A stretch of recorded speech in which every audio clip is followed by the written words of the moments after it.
also like to discuss some results for how my different treatments are affecting weed ecology in this study. So a few different things I'm measuring in this study. I do visual estimation of percent weed coverage for each plot. That's a measurement on a whole plot basis. The rest of my weed ecology and weed species and weed density measurements are conducted within a 1/4 meter quadrat sample. So that's a small PVC quadrat that I place in the plot, and I'm working in that small sample area to derive some of my measurements.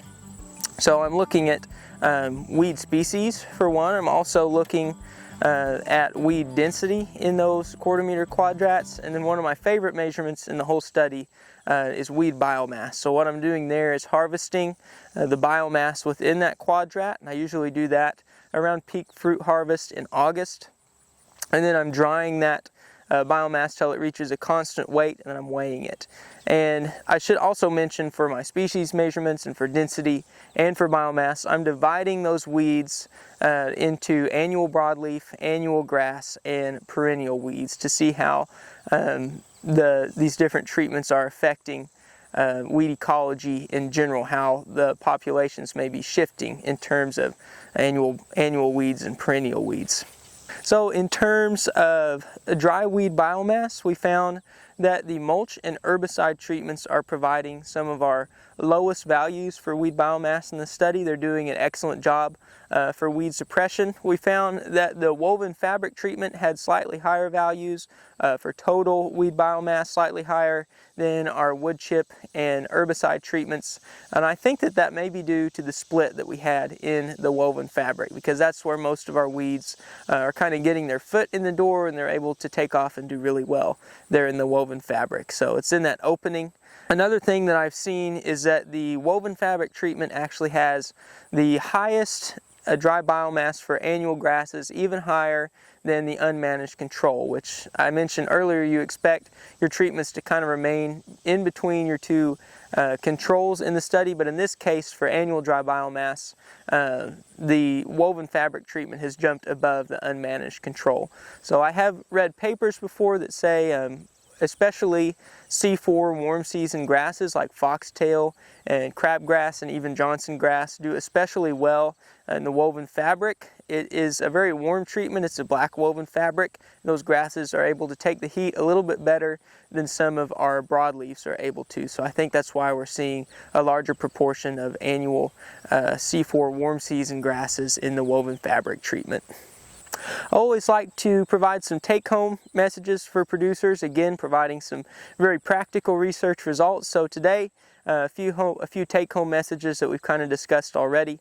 The wood chip mulch and the woven fabric treatments are producing yields and plant growth measurements that are not significantly different from the managed control. So those are both what I would consider a physical weed barrier. So we found that American elderberry performed very well with our two different physical weed barriers in this case. We're also finding that our wood chip mulch and herbicide treatments are providing significantly lower biomass measurements, as well as some lower weed densities and visual ratings as well. That's definitely significant, especially when we compare those to our woven fabric treatment. So in this case, with the larger fabric openings, we're finding obviously some higher weed biomass. I always tell producers it's important to keep those openings in your fabric probably as small as you can, ideally, at least until your plants become a little bit more competitive. It is good for your elderberries to be able to produce new stems, and they do require an opening to do that. In this study, I think maybe we opened it a little bit too early, and it allowed weeds to get their foot in the door instead of the elderberries. So if you are going to open up your fabric, be mindful of the size of the opening that you're making, and also be sure to make sure your elderberries are ready. They're ready to put up some new canes. I think that will serve you well in terms of weed management down the road.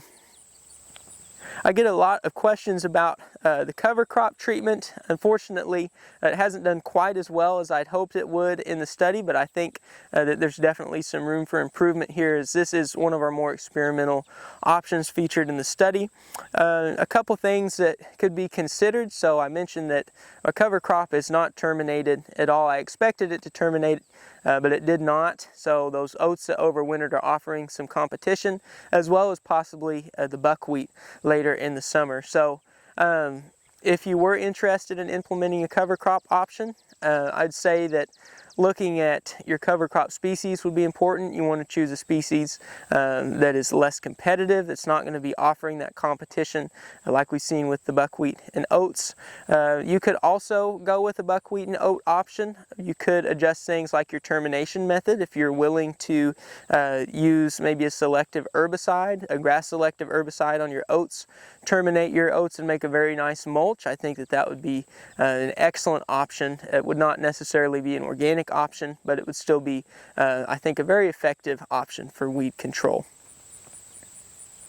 Another option with the cover crop could be to adjust your seeding rate as well. We've used a fairly high seeding rate on both the oats and the buckwheat cover crop, so if you wanted to reduce that, you may also be able to reduce some competition between your cover crop and elderberry plants. Thank you for listening. I hope that you've all gained some practical knowledge from this video. Thank you for following along with my study and checking out the other videos on elderberry weed management. Be sure and keep an eye out for publications in the future, as I will be graduating in December and plan to publish hopefully a much more detailed research paper on this study, as well as a graduate thesis.